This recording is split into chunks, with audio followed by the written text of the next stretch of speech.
Boa noite, queridos irmãos, queridos companheiros de ideal espírita. São 19 horas e vamos iniciar a terceira e última palestra da Jornada Espírita do Terceiro CRE, da região de Vitória. E é com muita alegria, com uma honra imensa, que aceitamos o convite feito pelo Fiorido e pela Graça de estarmos aqui hoje, encerrando essa jornada que começou sexta-feira com o presidente da Federação, Fabiano Santos. Ontem tivemos Hélio Tinoco, ambos proferiram maravilhosas palestras, e hoje nós encerraremos a jornada que tem o título Espiritismo, ontem, hoje, sempre como tema central, e hoje falaremos sobre de Kardec aos espíritas do Brasil. Daqui a pouco, então, iniciaremos. Antes eu quero cumprimentar a todos os internautas. Quando estávamos pessoalmente nas oportunidades das palestras presenciais, a gente cumprimenta sempre os presentes e os internautas. Hoje somos todos internautas, vocês e eu também. Espero que vocês estejam bem, estejam em suas casas, estejam confortáveis, não o suficiente para dormir, para cochilar, mas para aproveitarmos as reflexões dessa noite. Vamos iniciar, como em toda reunião espírita que se propõe a tranquilizar o nosso coração, daremos início com uma leitura preparatória do livro Marcas do Caminho, psicografia do Chico, diversos espíritos, e essa mensagem específica é de Emmanuel, que tem o título O Tesouro da Fraternidade. Não desprezes as pequeninas parcelas de carinho para que atinjas o tesouro da fraternidade. Uma palavra confortadora, o gesto de compreensão e ternura, a frase de incentivo, o presente de um livro, a lembrança de uma flor, 5 minutos de palestra edificante, o sorriso de estímulo, a gota de remédio, a informação prestada alegremente, o pão repartido, a visita espontânea, uma carta de entendimento e amizade, um abraço de irmão, o singelo serviço em viagem, um ligeiro sinal de cooperação. Não é com ouro fácil que descobrirás os mananciais ignorados e profundos da alma. Não é com a autoridade do mundo que conquistarás a devoção real de um amigo. Não é com a inteligência poderosa que colherás as flores ocultas da confiança. Mas sempre que o teu coração se inclinar para um mendigo ou para um príncipe, envolvido na luz sublime da boa vontade, ajudando e servindo em nome do bem, olvidando a ti mesmo para que os outros se elevem e se rejubilem, guarda a certeza de que tocaste o coração do próximo com as santas irradiações das tuas pérolas de bondade e caminharás no mundo sob a invencível couraça da simpatia para encontrar o tesouro divino da fraternidade em plenos céus. Assim, meus irmãos, essa leitura teve o objetivo de nos acalmar, de nos sintonizar. Eu convido a todos agora que onde você estiver, elevemos a Deus o pensamento em prece, a nossa prece inicial, que faremos rogando a Deus na sua infinita bondade, a Jesus, nosso Mestre incomparável, que nos abençoe a todos neste momento turbulento que o planeta passa, que leve em cada coração nessa noite um alento, um incentivo, um bom ânimo, a palavra que eleve o espírito e nos ajude, Senhor, a mantermos o equilíbrio, a força, a coragem. Envolva cada um de nós neste momento absorvendo a mensagem que essa jornada nos oportuniza e nos inspire, Senhor, para que sejamos fiéis à mensagem e à proposta deste encontro dessa noite. Muita paz a todos, que Jesus esteja conosco. Bem, o título nós recebemos uma proposição da organização da jornada que nós falássemos sobre uma comunicação, uma carta recebida, assinada pelo codificador da doutrina espírita há muito tempo atrás. Exatamente há 131 anos atrás. Bem, mas por que nós vamos falar disso hoje? Espero que nós, ao encerrarmos essa conversa dessa noite, a gente compreenda a atualidade e a importância de tal comunicação e de tais conceitos. Mas nós, neste momento, queremos convidar vocês, esse convite foi feito para que analisássemos e tentássemos repassar essa carta, que é longa, detalhada, com muitas informações, e em 50 minutos nós vamos fazer o esforço de torná-la sintetizada para todos nós. E essa mensagem tem o seguinte título: Instruções de Allan Kardec aos Espíritas do Brasil, na Sociedade Espírita Fraternidade, no Rio de Janeiro, na época recebida pelo médium Frederico Júnior. Muito bem. Eu queria perguntar para você, se fosse você que há 20 anos atrás tinha desencarnado, trabalhando para a proposição de uma ideia no mundo, que foi a doutrina espírita. Kardec desencarnou em 1869 e essa comunicação foi recebida 20 anos depois aqui no Brasil. Mas imagine que você tivesse a oportunidade de transmitir algo às pessoas. O que será que você falaria no lugar de Kardec?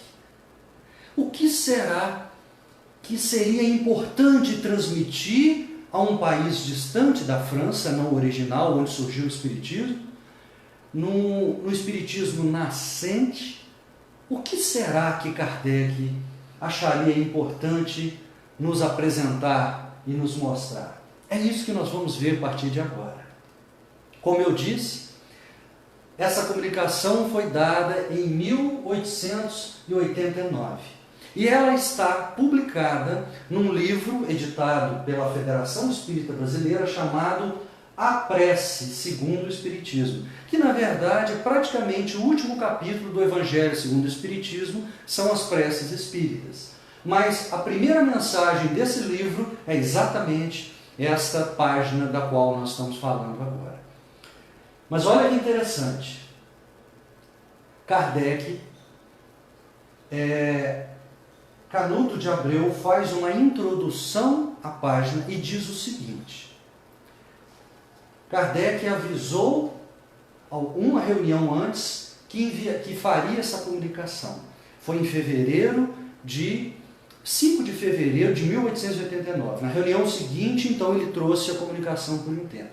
Mas os espíritas da época viviam em constantes dissensões e rivalidades. Essa é a observação de Canuto de Abreu, que introduz, na verdade, tem um blog na internet que diz isso. Dissensões e rivalidades. A coisa não andava bem. Muito bem. A partir de agora, todas as vezes que tiver um trecho da mensagem, vai aparecer aqui no cantinho essa imagem do livro. Nós vamos entremear com outras informações. Então me permita trazer por extenso vários pontos que eu considerei que seriam muito importantes para a nossa reflexão dessa noite. Kardec diz o seguinte: bem no início eu vou apresentar cronologicamente as suas assertivas. Não tudo, como eu disse, a comunicação é muito longa e nós vamos sintetizar ao máximo.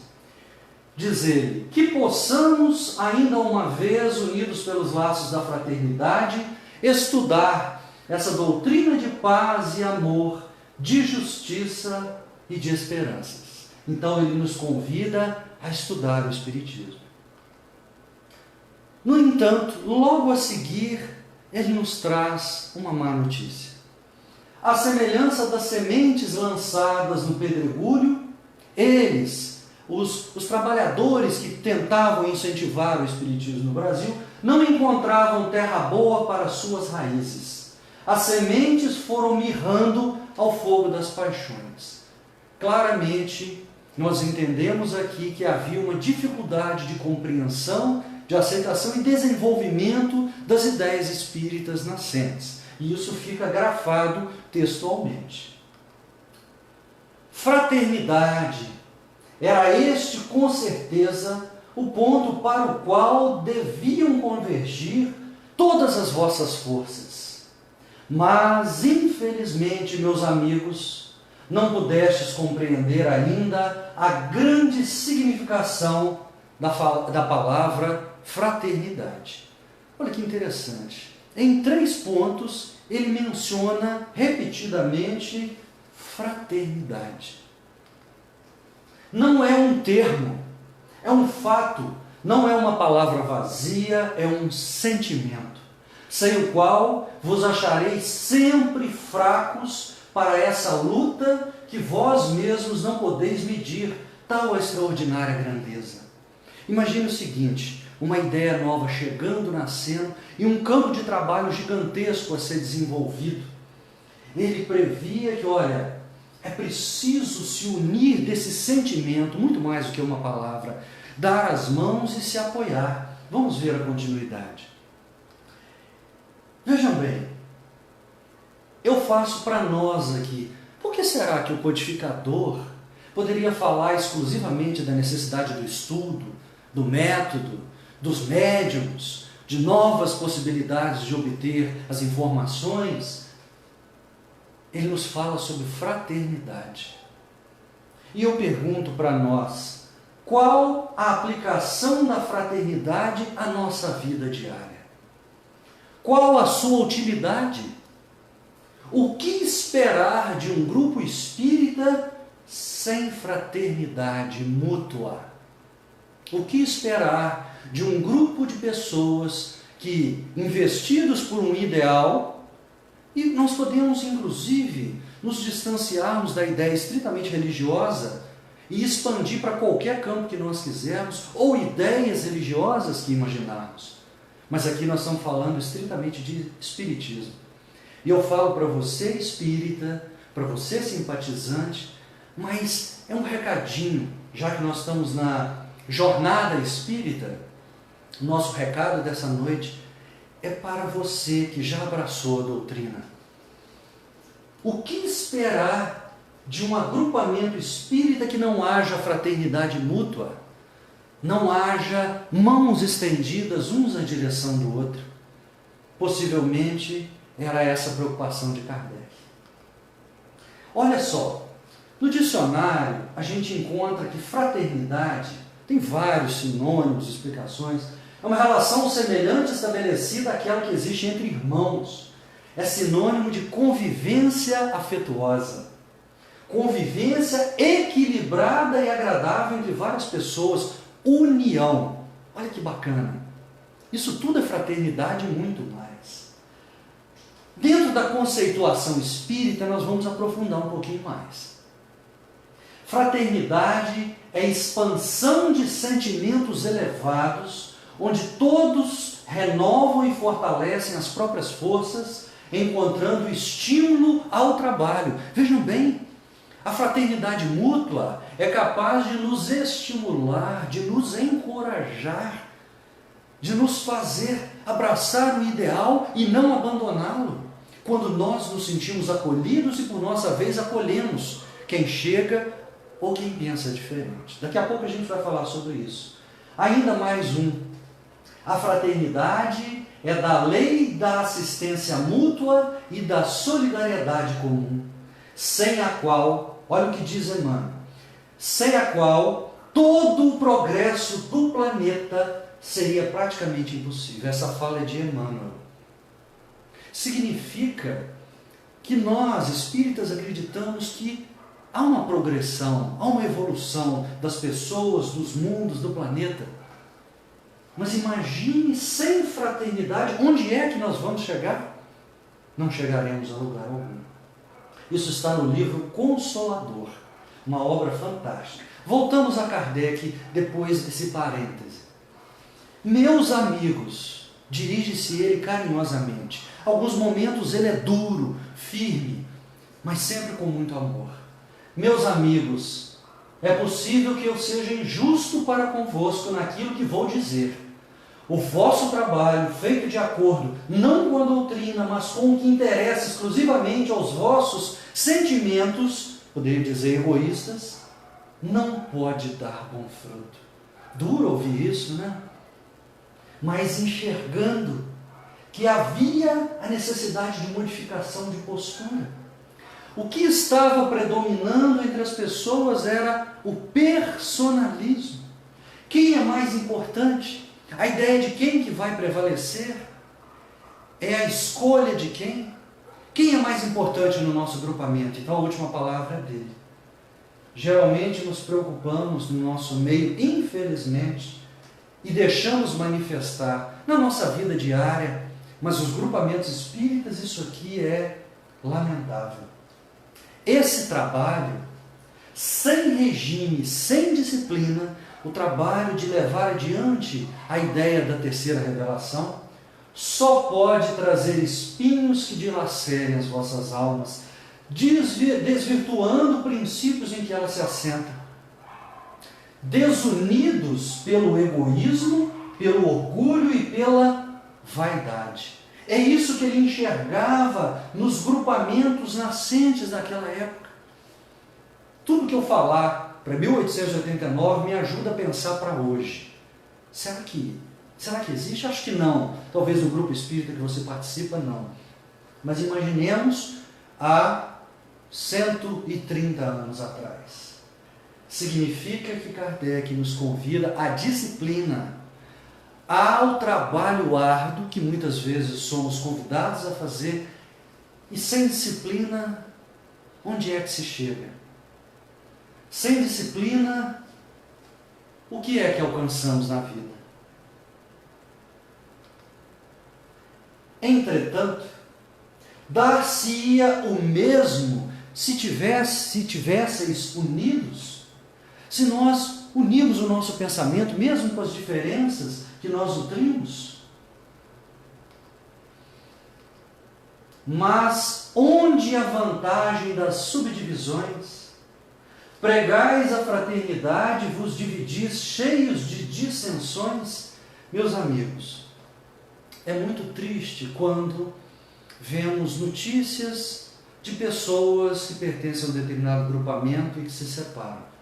Isso é da natureza humana? Sim.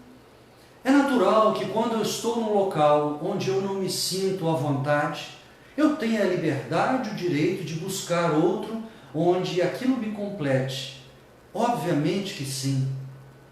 Mas uma análise justa, sincera, honesta, será que essa saída é por um motivo fútil? Será que é o melindre que está batendo forte aqui dentro de mim, que não aceito ser contrariado, ou não aceito que os meus pontos de vista sejam não acatados? Por isso que Kardec, à época, nos chamava uma atenção muito séria sobre isso, dissensões. Só que hoje nós temos mecanismos modernos de promover as dissensões entre os grupos espíritas. Inclusive, independente da casa onde estejamos, é a internet. A internet, esse veículo fabuloso que hoje me conecta a você, também propicia que eu vocifere, que eu me transforme em outra pessoa, agredindo, ofendendo, acusando, quando eu deveria pensar e contar até 10. Quem eu estou mostrando ser a pessoa que assim age? O centro espírita diz Herculano Pires, grande pesquisador e trabalhador da causa, no livro O Centro Espírita.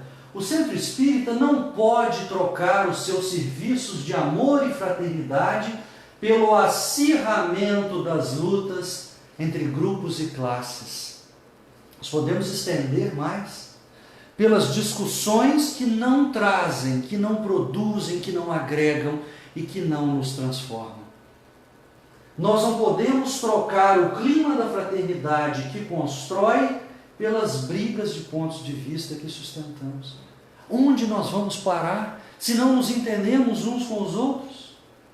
E ainda Herculano Pires, deve-se fazer o possível para que em todos os centros espíritas reine um ambiente fraterno que é o mais poderoso antídoto dos desentendimentos.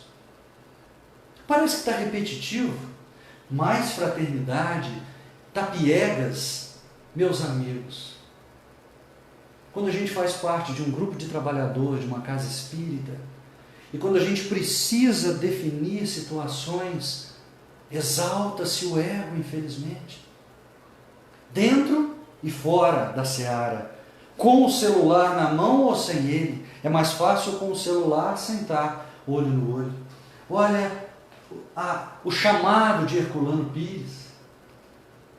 Então, até aqui, Kardec nos falou muito sobre esse sentimento fraterno, que não é achar que a gente vai combinar com tudo que o outro dizer, não é isso. Mas é um esforço grandioso de mudarmos a nossa postura. Temos responsabilidades e compromissos, voltamos a Kardec na continuidade, tomados, aí eu coloquei um grifo, para a doutrina espírita e para com a nossa própria consciência. Dizer, nós temos responsabilidades e compromissos tomados, dos quais procuramos desobrigar-nos por meios ao nosso alcance.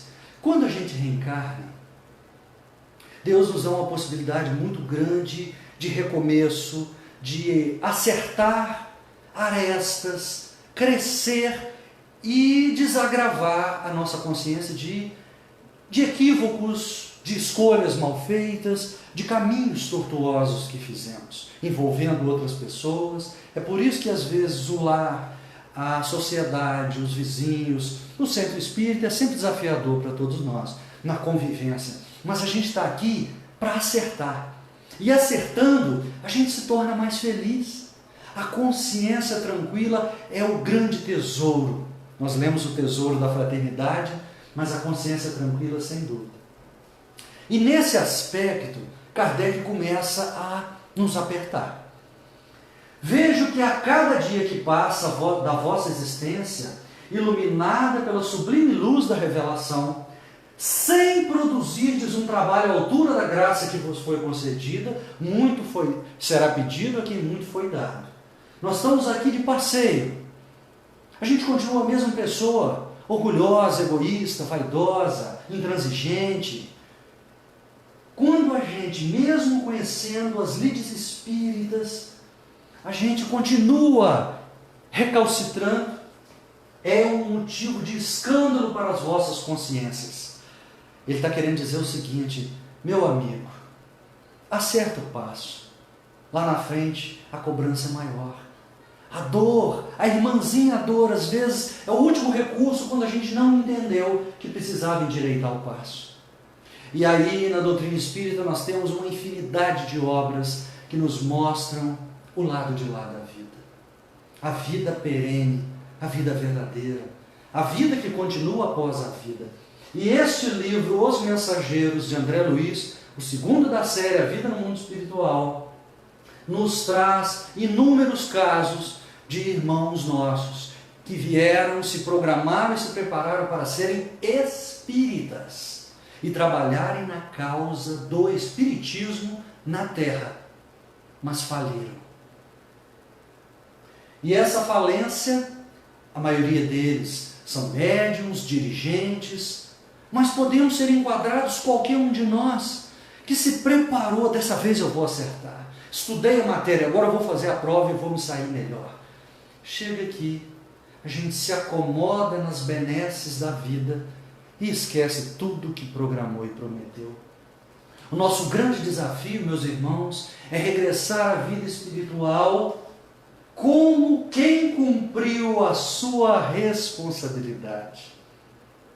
Álvaro Crispino nos falou sobre isso mês passado, num encontro maravilhoso. Nesse livro, no livro Voltei, do irmão Jacó, e tantas outras obras, perguntemos para a nossa consciência: se eu retornasse hoje, eu vou cumprindo as responsabilidades que assumi, e ao invés disso, eu não estou atrapalhando a caminhada de ninguém?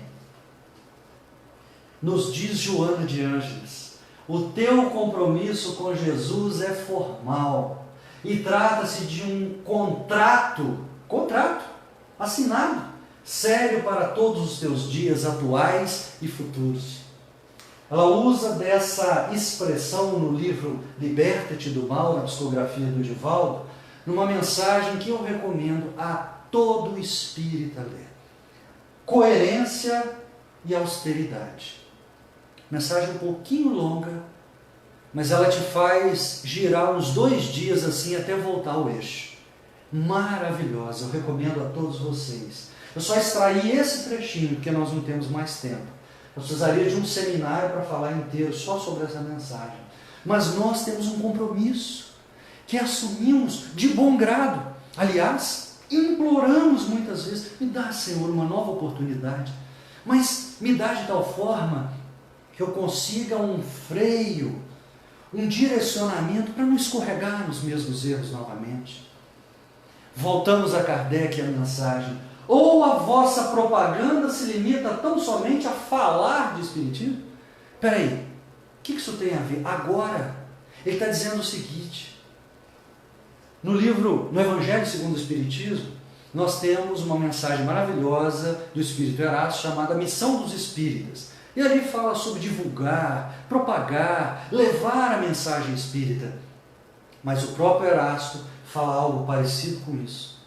Não adianta só falar, se não viver. Kardec agora começou a pegar mais pesado. Kardec agora começou a dizer o seguinte: meu amigo, só falar sem fazer não vai adiantar. A gente deve lembrar daquela célebre frase: vá e divulgue. Se precisar, use palavras. Bem, nós estamos falando a partir de agora de exemplo como espírita.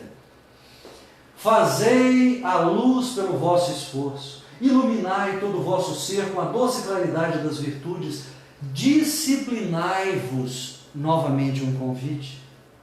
Fora destes termos, do empenho, da disciplina, do esforço e da fraternidade, podeis produzir trabalhos que causem embriaguez à vista. A gente tem um verniz bonito que disfarça, sabe?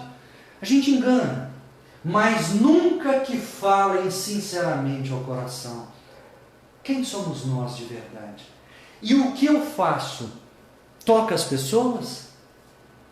A minha postura consegue exercer alguma coisa de bom para alguém? Se os meus atos condizerem com o que eu acredito e com o que eu falo, sim, serão autênticos. Se não, lamentavelmente, seremos sepulcros caiados, nadando na hipocrisia. Isso parece ser duro demais? Não, mas não é isso. A gente só não pode mais cochilar e dormir no ponto. No livro da Esperança, Emmanuel diz assim, nessa linha: se te propões colaborar com o apostolado libertador do Espiritismo, auxilia o pensamento espírita a transitar, veicule ele, dando-lhe passagem através de ti mesmo. Nós grifamos aqui porque é a mesma coisa que falamos anteriormente. Que o próximo consiga ler em mim o Evangelho de Jesus, nas minhas escolhas, nos meus atos. Quando eu olho aquela pessoa, poxa, tem alguma coisa diferente. Ele nunca abriu a boca para falar sobre religião, muito menos tentar me convencer de alguma coisa, mas existe algo diferente naquela pessoa. O que será?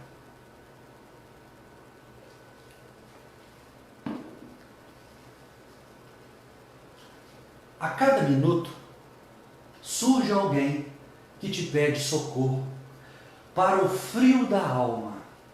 Contudo, para que transmitas o calor do pensamento espírita, é imperioso estejas vibrando dentro dele.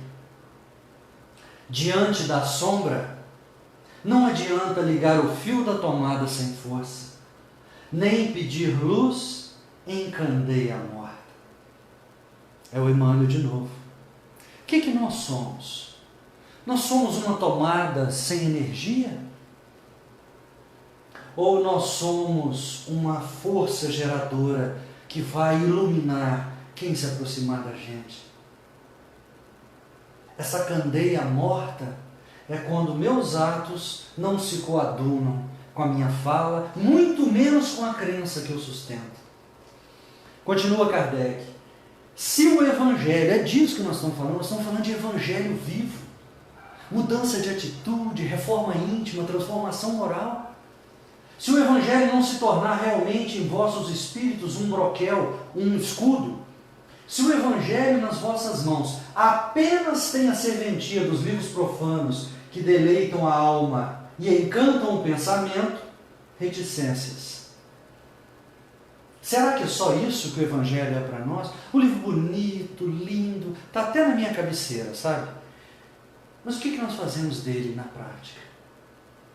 Quem vos poderá socorrer no momento dessa revolução planetária que já se faz sentir?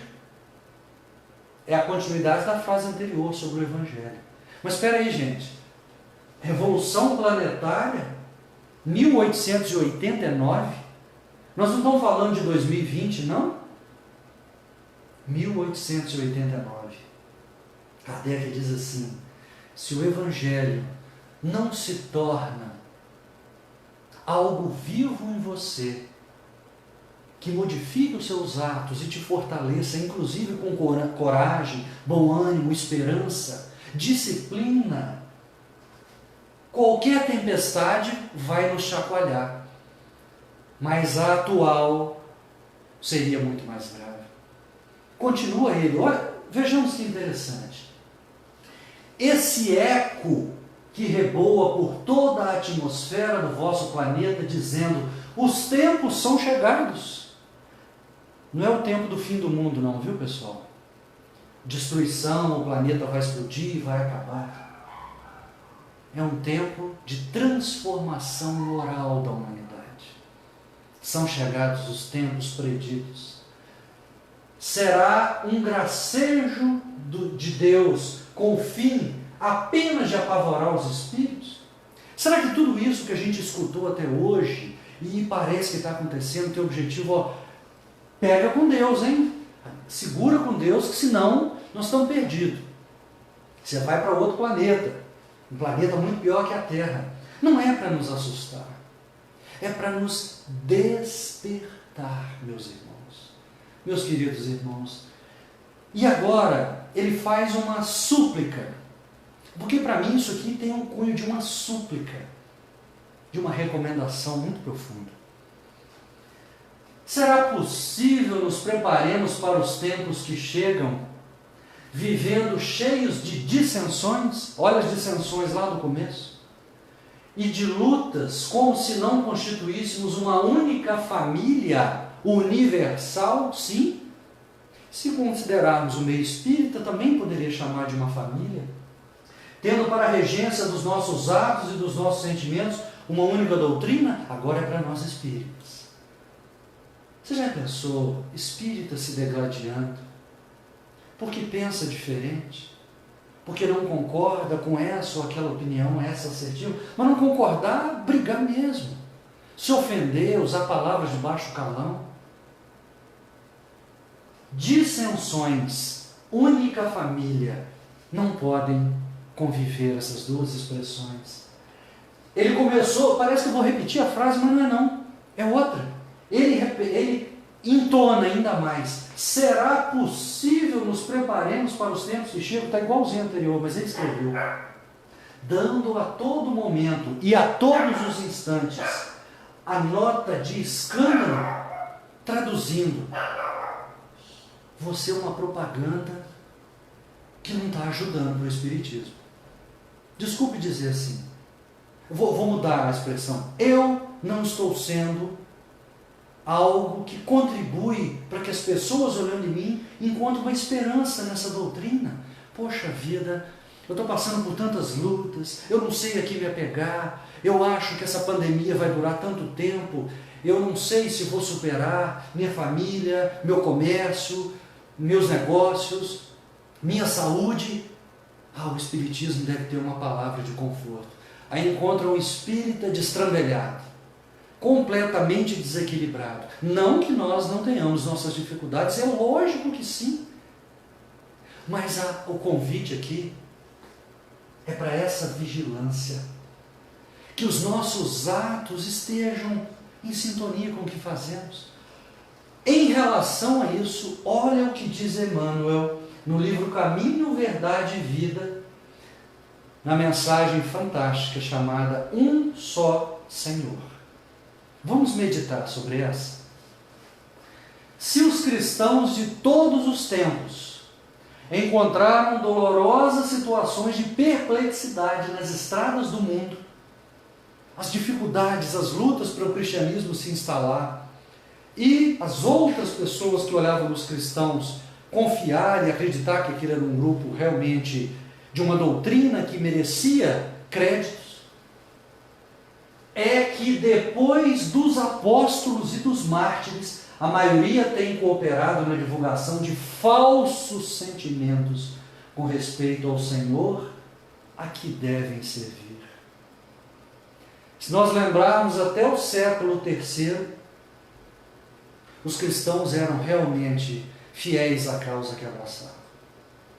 Os cristãos não abjuravam a Jesus e a sua ideia, nem com a ameaça de serem lançados ao circo, aos leões, a serem queimados vivos, a serem pisoteados, esfolados, degolados. Quantos e quantos exemplos de fortaleza moral esses sustentaram o Evangelho do Cristo com a fidelidade necessária.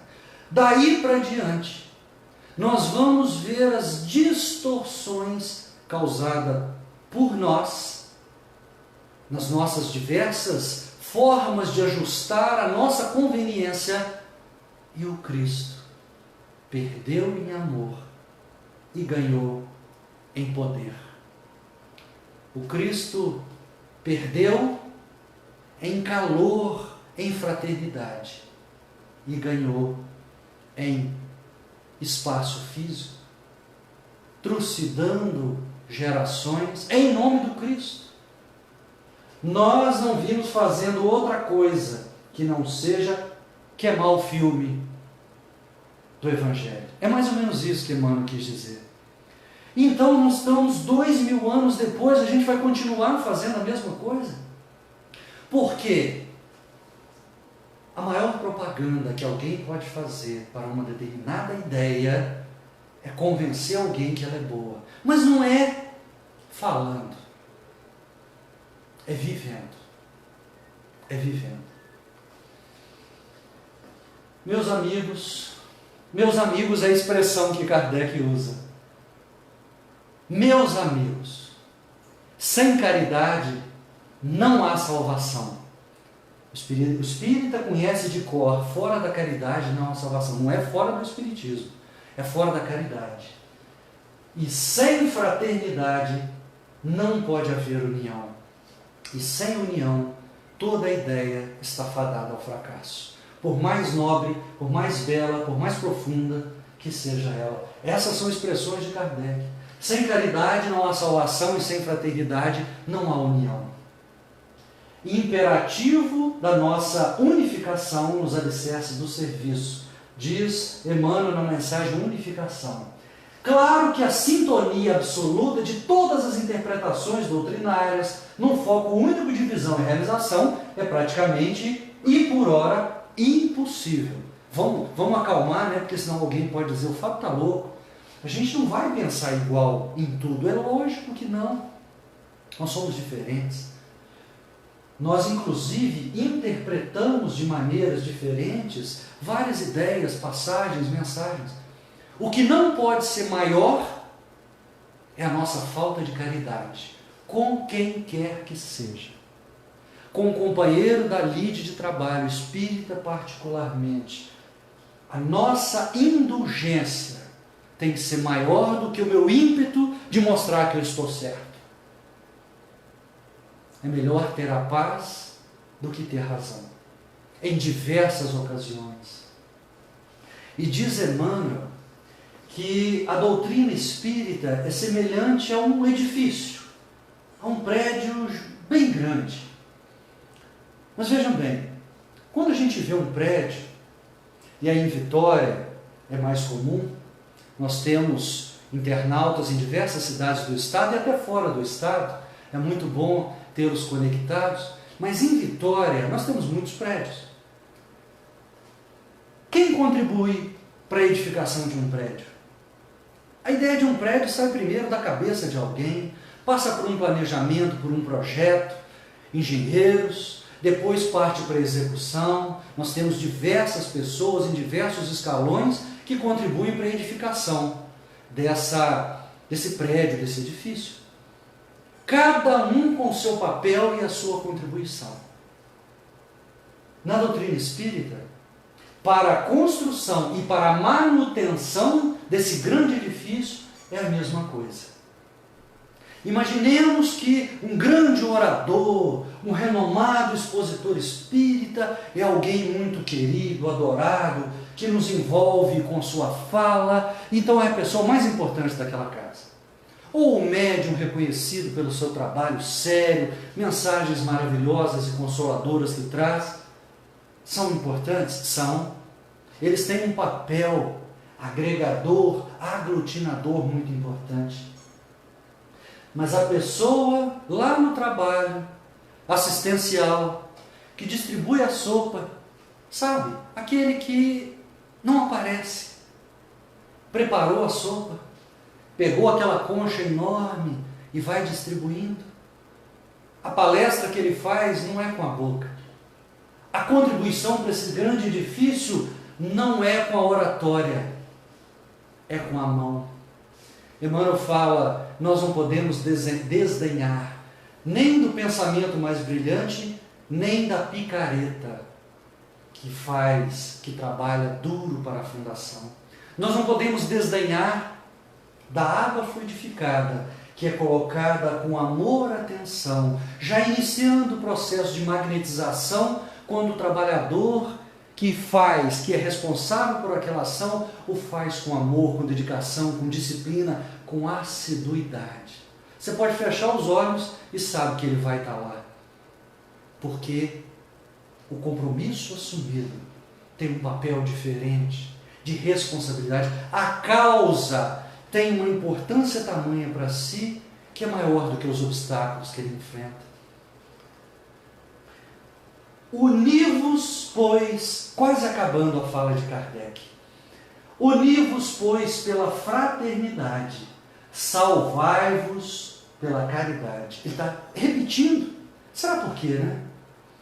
Distribuindo o bem por toda parte, indistintamente, sem pensamento oculto, àqueles que vos pedem, lhes deis vossa crença, ao menos um testemunho moral, que os possam obrigar a respeitar em vós o indivíduo bem intencionado e verdadeiramente cristão. É uma súplica de Kardec. Fraternidade, caridade. Mas olha, mostra com as suas atitudes, ao menos um testemunho moral, traduzindo, vamos agir, vamos botar em prática. Vamos botar em prática? No dia a dia, na internet, na via pública, no volante, dando aula a quem é professor, assistindo aula a quem é aluno, como um cristão. Um grande coordenador de um grupo muito grande, o chefe, o patrão, o empregado, o subalterno. Seja você a condição que você estiver. Você é jovem, você é idoso, você é maduro, você é inexperiente. Busquemos associar a vivência para que aí assim, eu estou começando a caminhar. rainha de luz, Emmanuel de novo. Não basta fazer do Cristo o benfeitor que cura e protege. É indispensável transformá-lo em padrão permanente da vida, por exemplo e modelo de cada dia. De cada dia. Padrão permanente da vida. Quem que é meu ídolo? Quem que é meu modelo? Quem que eu quero ser quando eu for grande? Quem que eu quero ser quando eu crescer na escala do progresso moral? Com quem eu quero parecer?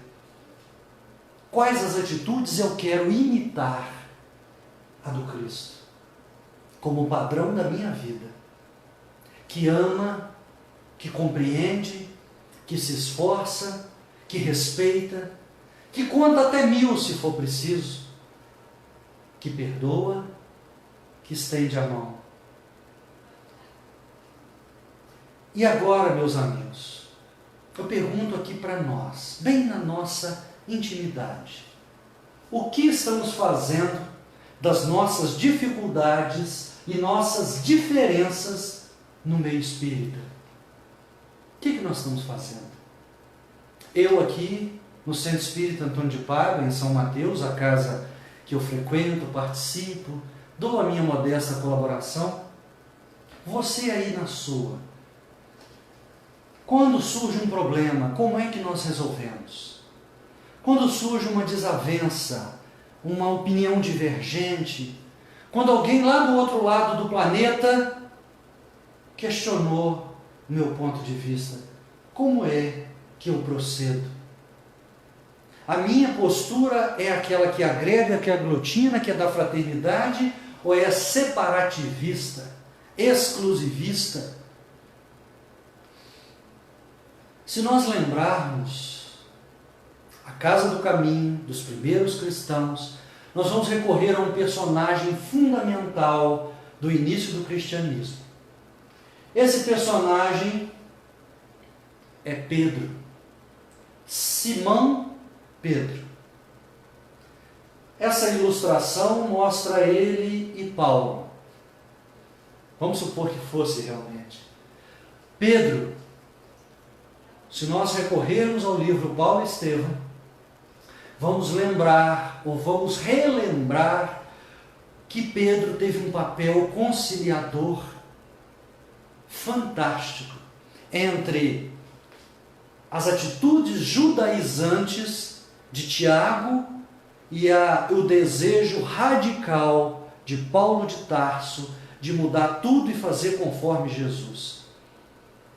Pedro, que estava no meio dos dois nessa história, junto da Casa do Caminho, mas entendendo o papel importante de Paulo na divulgação do cristianismo nascente, aquele cérebro fantástico, aquele coração gigantesco, Pedro foi conciliador. Com imensas dificuldades nos pontos de vista diferentes, a nossa referência é a da fraternidade, que começou com o cristianismo, com Jesus, obviamente. Inclusive, é por aí que a gente compreende a transformação de um judeu formalista que era Simão, num cristão fraterno, no qual ele se tornou. Um exemplo absoluto de escolhas a ser seguido. E ainda podemos rememorar Bartolomeu, que é um agregador no processo. Nós podemos, perdão, não é Bartolomeu aqui não, está errado, é Barnabé. Eu estava falando de Bartolomeu em outra palestra e saiu Bartolomeu. Barnabé é tido como Emmanuel, como alguém que agregava as pessoas, também no cristianismo nascente. Claro que todo mundo tem suas dificuldades, suas desavenças. Com quem que nós queremos parecer? A quem que nós queremos seguir? A quem nós vamos ajustar a nossa crença, meus irmãos? E aí, nós vamos lembrar uma coisa muito importante. Na história da humanidade inteira, os grandes monumentos que foram erigidos pela humanidade, nenhum deles, do mundo antigo, falava da fraternidade, exaltava a fraternidade. Nem um só monumento do passado revela o espírito de fraternidade nas grandes civilizações que precederam o cristianismo. Nenhum. Tudo aquilo que foi construído é para mostrar poder, soberania, força, imprimir inclusive temor. Mas aí diz Emmanuel o seguinte: sem palácio e sem trono, sem coroa e sem títulos, o gênio da fraternidade penetrou o mundo pelas mãos de quem? De Jesus Cristo. E sublime e humilde continua entre nós em silêncio na divina construção do reino do Senhor. É Jesus que introduziu a noção máxima de entendimento e de fraternidade. Então o que Kardec veio fazer é relembrar Jesus. O que o Espiritismo vem nos propor? É relembrar Jesus. Relembrar não de memória, mas de vida, incorporado em nós. Que nós possamos abraçar esse grande convite.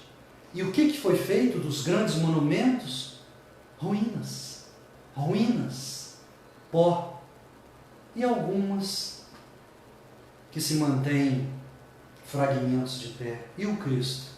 O Cristo prossegue e prosseguirá por toda a eternidade. Última frase de Kardec, meus irmãos. Permita a Deus que os espíritas a quem falo tenham a boa vontade de me compreender, a boa vontade de ver nas minhas palavras unicamente o interesse do amor que lhes consagro. Então, naquela pergunta que eu fiz lá no início, o que é que Kardec diria se nós estivéssemos no lugar de Kardec, é um grupo nascente? Ele faz nessa mensagem uma grande exortação ao estudo, à caridade e à unificação dos nossos ideais, dos nossos propósitos, passando pela veia da fraternidade, do respeito mútuo, da construção juntos, para que no ideal único nós façamos a diferença. Onde estejamos, o nosso papel seja agregador e construtor. Bem, nós já estamos chegando ao fim da nossa reflexão dessa noite, findando a nossa fala, e neste momento eu vou pedir licença a vocês para fazer a leitura, porque eu não sou um recitador. Eu vou trazer aqui uma mensagem chamada Santa Fraternidade, de Casimiro Cunha, que está no livro Cartas do Coração. Com esse poema do grande poeta, eu me despeço de vocês. Faço desse poema, ao mesmo tempo, a nossa oração de encerramento. Eu agradeço você que me ouviu até agora, pacientemente. Se você conseguiu chegar até aqui, muito obrigado. Obrigado pela sua paciência, pela sua compreensão. Eu agradeço novamente o convite da jornada que se encerra hoje. O Espiritismo hoje, ontem e sempre. Daqui a pouco nós vamos colocar o cartaz. Agradecemos a coordenação por facultar este momento luminoso com todas as dificuldades técnicas do momento. Nós não estamos presenciais, isso gera algumas dificuldades, mas acredito que foi muito importante para todos nós. Pedimos que reflitamos, que possamos meditar com Kardec, meditar com Jesus sobre nós, sobre nossa postura, sobre nossa conduta, onde quer que estejamos. Então, meus queridos irmãos, eu me despeço de vocês, lendo esse poema belíssimo, que será também a nossa prece de encerramento da palestra de hoje e da jornada espírita do terceiro CRE. E diz o seguinte, nosso querido Casimiro Cunha, pela psicografia de Chico Xavier: Santa Fraternidade. Qualquer seja a fé que adotes, nos templos da humanidade, rende culto fervoroso à Santa Fraternidade. A pregação sem exemplos é um lindo jardim na treva, todo verbo sem ação é folha que o tempo leva. Sem que repartas com os outros os dons que o Senhor te deu, viverás sempre algemado às sombras do próprio eu. De que nos serve a oração de puros e nobres traços, que respira a inércia escura de quem nunca move os braços. Religião é caminho de sublime comunhão, que o céu abre cada dia à marcha do coração. A Santa Fraternidade é o sol de crentes e incréus. Quem se faz irmão de todos é sempre uma luz nos céus. Que Jesus nos abençoe, meus irmãos. Muita paz a todos. Uma boa noite, uma noite de paz. O início de semana de muita fraternidade, de muita alegria, de bom ânimo acima de tudo. Tende bom ânimo, porque eu venci o mundo, nos disse Jesus. E assim a gente encerra a jornada. Um abraço carinhoso a todos os coordenadores, Espiritismo ontem, hoje e sempre, que possamos guardar na retina essas belíssimas instruções. Muito obrigado a todos, que Jesus nos abençoe. Fiquem em paz.